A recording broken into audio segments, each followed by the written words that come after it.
여기 와주신 분들이 실질적으로 여행으로 몸담고 계신 분들 대화에서 계셨고 관련된 정책이나 제도에 대해서 해주신 분들 다양한 분들 와주셨는데 저는 어떻게 보면 이 업계에 몸담고 있는 사람도 아니고 또 정부나 이쪽에 있는 것도 아닙니다.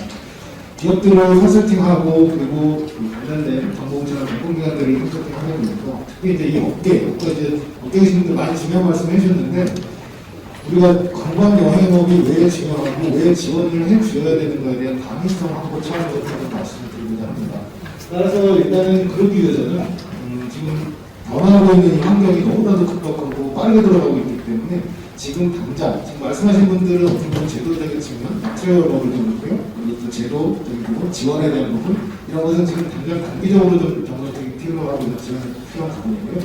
저는 어떻게 보면 이 단계를 넘어서 포스트 코비드에 우리가 대응하기 위한 방안으로 직접 신방안에 대해서 말씀드리겠습니다. 일단 여기 계신 분들 어느 정도 수준으로 우리나라를 생각하시는지 모르겠는데 우리나라의 디지털 역량 수준이 어느 정도 된다고 좀 생각을 하시나요? 저희들이 우리나라에서만 생활하고 뭔가 일을 하고 이러다 보면 실제 그 수준을 정확히 모릅니다. 실제 우리가 해외에 나가고 우리나라 생활하고 일을 하다 보면 업무 환경이라든지 산업 생태계에서 어떤 부분들 디지털화 부분에 있어서 글로벌 기구라든지 공신력 있는 해외 기관들에서 조사가 있다면 우리나라가 거의 글로벌 탑 이렇게 수준입니다. 이 부분은 민간 수준뿐만 아니라 우리 디지털 정보, 정부에서 추진하고 있는 디지털 정보, 그리고 국민들의 디지털 역량도 수준, 그리고 민간 기업들의 디지털화, 그리고 준비도 수준, 다양한 인덱스를 조사해 봤을 때 우리나라 그 수준에 있어서 글로벌 탑 랭킹에 있는 상황입니다. 저희가 우리나라 국제적 위상에 대해서 많이들 말씀하시는데 실질적으로 국가 브랜드, 내셔널 브랜드 위치를 보면은 18년도까지는 저희 나라가 10위권 안에도 없었습니다. 18년도에 우리나라가 처음 랭킹 10위안으로 들어갔는데 여기에 가장 큰 인덱스의 차이 변화를 많이 준 게 바로 디지털 역량 수준 분야였고요. 19년도에는 9위에 랭크가 됐고 20년에는 제 개인적 소망입니다만 적어도 한 5, 6위 정도 수준 올라오지 않을까. 이 부분에는 K방역 부분도 있고 K컨텐츠 부분도 있고 다양한 어떤 우리나라의 강점들, 요인을 줄 수 있는 인덱스가 많이 영향을 미칠 것 같습니다. 보시다시피 우리나라 지금 현재 디지털화 수준, 왼편에 보시는 건 OECD에서 발표한 작년 10월달에 발표한 가장 최신의 전 세계 국가 대상을 해서의 디지털 정보 성숙도 수준입니다. 우리나라가 1위를 차지했고요. 제가 글로벌 모임에 가서 모임에 저희 온라인으로 하는 게 있는데 우리나라가 1등했다고 제가 막 이제 자랑하면서 많은 베스트 프랙티스들이 코리아에 있다 답변을 썼더니 깜짝 놀래 하루 지나서 왔더니 거기 답변이 댓글이 20, 30개 넘게 달렸어요. 뭐냐면 여기 지금 우리나라 밑에 있는 영국이라든지 덴마크, 특히 일본, 스페인 이런 다양한 나라들 소위 얘기하면 우리가 디지털 선진국이라고 얘기하는 국가들보다 왜 이제 대한 사례 요청하는 댓글이 상당히 많았고요. 특히 이제 우리가 디지털 강국이라고 벤치마킹 대상으로 삼았던 에스토니아라고 있습니다. 실제 디지털 정부는 에스토니아에서 글로벌 리딩 컨트리에게 위상을 날렸었는데 실제 작년도 들어왔고 조사한 바에 따르면 실제 우리나라가 에스토니아보다 훨씬 앞서 있는 전자정보 역량 수준, 디지털 역량 수준을 가지고 있었던 것으로 파악되고요. 우측에 보시면 두 인덱스는 UN e-government 서베이에서 매년 조사하는 겁니다. 2010년부터 이게 진행됐는데 우리나라는 10년도에 처음 1위를 찍으면서 시작을 했고 실제 지금 2020년 와가지고는 전자정보 인덱스 그리고 실제 국민들이 정부에 참여하는 참여도 수준 이런 인덱스를 봤을 때 2위를 랭크되어 있습니다. 제가 왜 이 부분을 말씀드리냐면 일단 우리는 기본적인 역량을 가지고 있다. 특히 공공 부분에서 이 말씀드리고 여기 시작을 했고요. 그렇다고 그러면 코비드-19 위험대 자, 코비드-19 여파로 저희 여행업도 관광업도 어렵지만요. 실제 다른 데 가보면 지금 제조기업들 더 어렵습니다. 철강, 반도체, 그리고 기타 제조업들, 그리고 소부장이라고 하는 소재 부품 장비업체들. 저희가 여행업계만 지원하려고 이쪽에서는 업계에서 얘기하지만 실제 우리나라 주축을 담당하고 있는 저희 전체 국가경제 기관의 GDP 기여도가 높은 산업들 상당히 어렵습니다. 그러면 우리는 일단 그 어려움에 그 환경 안에서 우리 관광 여행업계의 당위성 Y 여행업 지원에 대한 것들을 먼저 정립을 해야 될 필요가 있고요. 그 말씀을 드리기 위해서 이 부분을 말씀드립니다. 자, 코비드-19 당연히 어렵습니다. 이 역만 어려운 게 아니라 우리나라만 어려운 게 아니라 전 세계, 전 업종이 다 어려운 상황이고요. 왼편에 보시는 게 뭐냐면요. 이거는 이제 세계 관광 그 협회에서 WTTC에서 가장 최근에 발표한 내용이고요. 각 국가별로 관광 여행 업종이 그 나라에 미치는 GDP, 경제적 기여도에 미치는 순위에 따라서 코비드 포스트 19, 코로나가 어느 정도 영향을 주느냐, 그 국가의 경제에요. 자, 보시면 우리나라 제일 꼴등입니다. 4.2%. 물론 이 뒤에도 몇몇 나라는 있지만, 실제 대표적인 나라들 보시게 되면 대부분 다 우리가 관광선진국이라고 얘기하는 나라들, 그리고 관광 여행업이 그 나라의 국가 경제 기여도가 미치는 포션이 많은 나라들이 타격을 당연히 많이 받겠죠. 그래서 보시다시피 멕시코, 스페인, 이탈리아, 중국, 호주, 독일, 영국, 미국, 프랑스.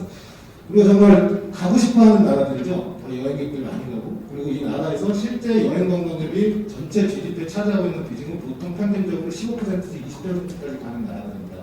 우리나라 어느 정도 되는지 아시죠? 평균적으로 2.7%에서 3% 정도 나옵니다. 전체 국가 경제 기여는 관광 여행 기여입니다. 근데 그 거꾸로 뒤집어 생각해보면 현재까지는 관광여행업이 포인트를 중심 각광을 받지 못하고 있었던 게 사실이고, 하지만 이 코비드 19이 오히려 저희들 생각에는 오히려 지금 정말 대단한 기회고, 이 기회를 역할으로 우리는 오히려 코비드 19 때문에 우리만 생각할 게 아니라 여행이라는 것은 우리만 생각하는 게 아니라 아웃바운드, 그렇다면 나가는 것들, 또 인바운드, 해외 인력들이 들어와야 되는데, 그렇다 그러면 실제 우리는 코비드 19의 이 업계 자체는 글로벌리 봤을 때는 타격이 상대적으로 적게 받을 것이다 라는 얘기가 되겠고요. 우측에 보시는 인덱스들도 다 마찬가지입니다. 전 세계 국가들을 대상으로 여행업 그리고 관광업이 우리나라에 어느 정도 타격을 주고 영향을 줄 것인가를 매트릭스로 분석을 해보고, 우리 국가 경쟁력 그 차원에서 GDP 기여도를 했을 때를 우측에 있는 이 두 도표는 아예 우리나라 표시도 되지 않습니다. 그 얘기는 역설적으로 생각해보면 우리한테 더 기회가 많다라는 부분을 말씀드리고 싶고요. 다음, 코비드 19으로 그러면 우리 여행업 진짜 이대로 그냥 무너져야 되냐, 포기해야 되냐. 자, 저희가 이제 낙관적 시나리오, 기본 시나리오로 코비드 19에 대한 포스트 코비드 전략을 수립하기 위해서 다양한 산업군별로 글로벌 리서치를 한번 해봤었습니다. 이건 저희 회사가 글로벌 리서치 센터에서 진행한 부분인데요. 각 나라를 대국별로 했었고 산업군별로 쭉 나눠서 했었는데요. 자, 보시다시피 유통, 오프라인, 항공여행, 호텔 산업군은 코비드-19의 가장 타격을 심하게 받을 것이다. 이거는 낙관적 시나리오고 비관적 시나리오도 상관이 없었습니다. 우리나라뿐만 아닙니다. 중국, 미국, 유럽 다 마찬가지로 엄청난 타격을 받을 것인데, 자, 여기 보시게 되면 밑에 통신, 미디어, 엔터테인먼트, 유통, 온라인 산업, 코비드-19 때문에 어떻게 됐을까요? 이쪽 산업군은 오히려 엄청난 붐업이 일어나고 있습니다. 이건 전 세계적으로요. 전 세계적인 GBC, 즉 글로벌 공급망 체인 관점에서도 특히 온라인 커머스, 이커머스 산업 쪽, 그리고 유통 온라인, 특히 엔터테인먼트, 미디어, 콘텐츠 산업 같은 경우는 지금 이 코비드-19를 어마어마한 기회를 보고 있고, 실질적으로도 지표상으로도 관련된 기업들의 매출이 어마어마하게 점프하고 있습니다. 자, 우리나라 어떨까요? 산업. 항공, 여행, 유통 이쪽만 보게 되면 당연히 우리는 타격을 많이 받는다고 얘기할 수 있습니다. 단, 우리나라가 글로벌의 핵심 경쟁력을 갖고 있고 상대적 경쟁력을 갖고 있는 산업군. 자, 보십시오. 유통 온라인, 통신 미디어, 엔터테인먼트. 우리나라 수준이 정말 높습니다. 이거는 제가 다른 인덱스에서도 가져오면 보여드릴 수 있는데, 그 얘기는 뭐냐면 디지털 기술과 융합 효과가 큰 이쪽 분야의 산업, 즉 콘텐츠 산업, 엔터테인먼트, 유통 온라인 이쪽이 우리 여행과 항공 유통업종이 융목화된다 그러면 이 디지털 폭발력은 어마어마할 거라고 생각을 합니다. 그래서 아까 말씀드렸지만 그런 역량이 있느냐, 자, 중앙정부 선진과 공공부문 차원에서 디지털 역량이 있다, 그리고 탑수입니다. 그리고 코비드-19 기여입니다. 그런데 기여에서 어떤 부분의 산업 융목합화를 통해서 기여를 창출할 것인가? 우리는 당연히 이 부분이 되겠죠. 우리나라 가지고 있는 강점을 활용해야 됩니다.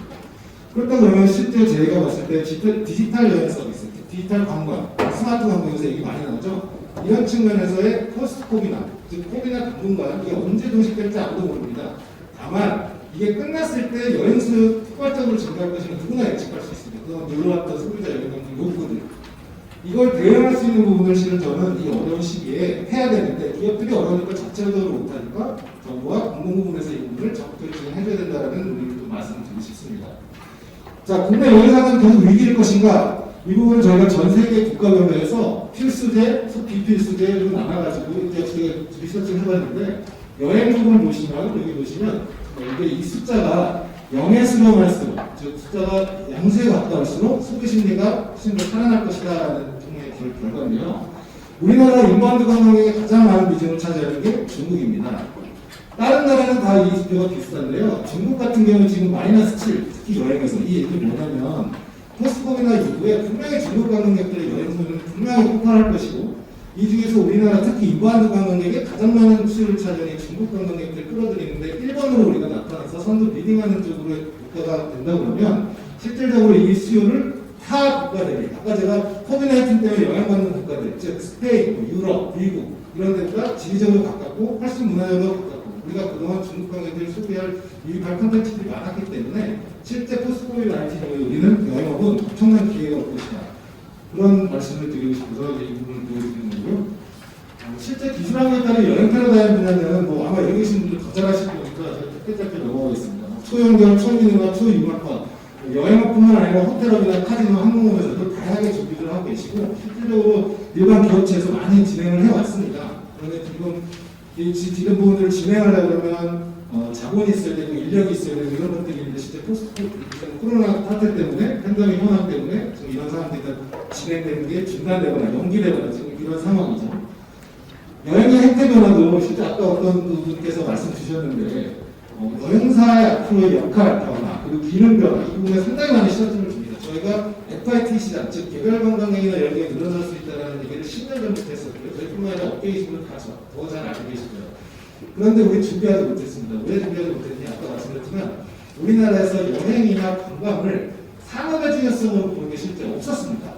저는 없었다고 표현하는데 실제 이거는 저희가 저희 업계 분들하고만 얘기하면 몰라요. 제가 예를 들면 갖고 제조업체나 반도체, 장비, 소대부품, 또는 철강업. 솔직히 철강업 저희 어렸을 때 EPC 업체들 간담회 가서 보면 실제 과거의 성과에 대해서 다 얘기하는 거 많이 했었습니다. 과거에 됐는데 상황이 시장이 이렇게 돼서 지원해주고 이런 거 되게 많았습니다. 어느 곳에서도 여행과 관광산업에 대한 중요성과 그 지역 필요성을 얘기한 적이 없었고요. 그런데 FI 여행객들, 즉 개별 관광객은 상당히 계속 늘어나고 있었거든요. 이게 엄청나게 여행업 또는 관광업에 종사하시는 기업에게는 상당히 중요한 포인트였음에도 불구하고 실제 그 변화에 대응하거나 이런 부분을 상당히 좀 느렸던 부분이 있고요. 이러다 보니까 실질적으로 저희들의 여행업계에서 그 여행 소비자들의 니즈를 충족해 줄 수 있는 부분들이 많이 떨어지고 있죠. 자, 제가 정보의 비대칭성이라는 말씀을 항상 이런 쪽에 산업 생태계나 활성화 전략을 말씀드리는데요. 자, 저희가 서비스를 제공하고 상품을 판매하는 대상, 즉 소비자죠. 여행객이나 관광객들한테 공급자 입장에서 생산자 입장에서 많은 정보를 갖고 있어야 이게 사업이 비즈니스가 성립이 됩니다. 자, 우리가 핸드폰을 사용하고 그 자동차를 타죠. 소비자들 요새 많이 알고 있지만 그럼에도 불구하고 새로운 신기술, 자율주행차라든지 그 다음에 또 반도체 기술 일반 소비자가 잘 몰라요. 정보 공유 잘 할 수 없습니다. 자, 여행은 어떨까요? 여행과 관광. 실제 디지털 기술 환경이 발전되면서 가장 큰 타격을 입는 산업군이 저는 여행과 관광이라고 봅니다. 아마 여기 계신 분들 처음 우리가 어디 이태리에 있는 섬을 갑시다 했을 때 인터넷만 쳐보면 정보 다 나오죠. 자, 이 정보의 비대칭성이 정말 중요합니다. 산업의 활성화를 조성하고 이 생태계를 활성화시키기 위해서는 정보의 비대칭성을 절대 결코 소비자들한테 리딩권을, 주도권을 주게 해서는 절대 이 산업 발전을 발전할 수 없습니다. 그런데 이미 여행이나 관광업계는 보시다시피 뮤추얼리즘, 하이퍼 퍼스널리제이션 이거 업계에서 얘기 되게 많이 하십니다. 초개인화 이게 왜 가능한지를 생각해보면 실제 이미 너무 많은 정보들이 우리 여행객들한테 가 있고 소비자들, 우리 여행업계나 관광기업에서 제공해주는 정보와 서비스들 소비자들은 훨씬 많이 알고 있는 경우가 상당히 많습니다. 그런 트렌드를 지금 빠르게 진화 중이고 이런 트렌드를 감안해서 좀 말씀드리고 싶었고요. 관련해서 저희가 어쨌든 정부와 공공부문에서 얘기하는 스마트 또는 디지털, 업계의 어떤 디지털화를 위한 지원 사항을 또 사례들로 저희가 좀 보면 스페인 같은 경우 이렇게 전체 스페인 관광산업 혁신주도하는 협회 차원에서 전체적인 빅데이터 관광관리 시스템을 구축을 해가지고 진행을 하고 있고요. 업계들한테 제공해주고 있고 싱가포르 저희가 항상 항공관리로 가장 얘기하는 게 가장 얘기 많이 하고 있는 사례가 싱가포르입니다. 싱가포르 전체적으로 투어리즘 인포메이션 서비스 허브를 만들어서 통신, 카드사, 호텔 영사 또는 앱 개발자, 서비스 개발자들, 기업들에게 정책 공보 공유라든지 새로운 마케팅 컨텐츠 생산을 지원을 하고 있습니다. 관련해서 다양한 마케팅 활동들을 관련할 수 있게 하고 있고요. 자, 제가 다음으로 결론적으로 좀 넘어가기 전에 제가 이제 디지털 여행 소비자 관련해서 좀 말씀드리는데 저희가 너무 업계 차원에서만 생각하다 보면 실제 새로운 아이디어가 나오는 한계가 있습니다. 우리 여행 소비자들이 어떻게 변화를 하고 있는지 여기서부터 시각을 주목을 해야 될 필요가 있고요. 보시다시피 이미 우리가 많이 알고 있는 많은 다양한 정보 제공자와 브라우저와 여행, 온라인 관광 관련된 플랫폼들이 있습니다. 특히 아까 또 어떤 분이 말씀해 주셨는데 글로벌 OTA들이 사업 성장하는데 정부 지원이나 아니면 그 나라의 어떤 혜택을 때문에 그게 성장했을까요? 절대 아닙니다. 이용 소비자들의 패턴 변화를 먼저 예측해서 그들이 원하는 니즈와 페이 포인트를 먼저 제공해줬기 때문에 그게 가능했던 거고요. 너무나 쉽게 지금 그러한 소비 포인트들을 제공받을 수 있습니다, 소비자들이. 즉 정규한 일정, 짧은 여행, 즉시 예약해서 떠나는 여행, 인접국가로 떠나는 영내 여행 이런 게 다 가능해졌다는 것이고 실제 소비자들이 엄청나게 똑똑해졌기 때문에 아까 말씀드린 정보의 예측성, 정보를 가지고 있는 게 여행사나 관광객보다 많이 갖고 있는 인플루언서들이나 블로거들 관련된 개인들이 많습니다. 여행객들의 특히 의사결정에 가장 큰 영향을 미치는 게 이제 요새 SNS죠. 이게 SNS를 실제 뭐 당연히 기업에서도 많이 활용을 하고 계시고 중에서는 알고 계시라고 생각을 하는데 실질적인 수치로 봐도 48% 59%, 즉 여행이라든지 그 모든 그 소비자 경험에 있어서 관광 소비자 관광 여정이라고 얘기하는데 여행을 준비하고 비교 검색해서 계획하고 실제 부킹 예약하고 실행하고 공유 확산하는 데까지 50% 이상이 전반적으로 SNS 채널을 활용하고 온라인 플랫폼을 공통적으로 활용하고 있습니다. 자, 이런 상황에서 제가 이제 크게 세 가지 신용 성공 요인을 좀 뽑아서 말씀드렸는데요. 첫 번째는 뭐냐면요. 유관기업 산업센터 있고요.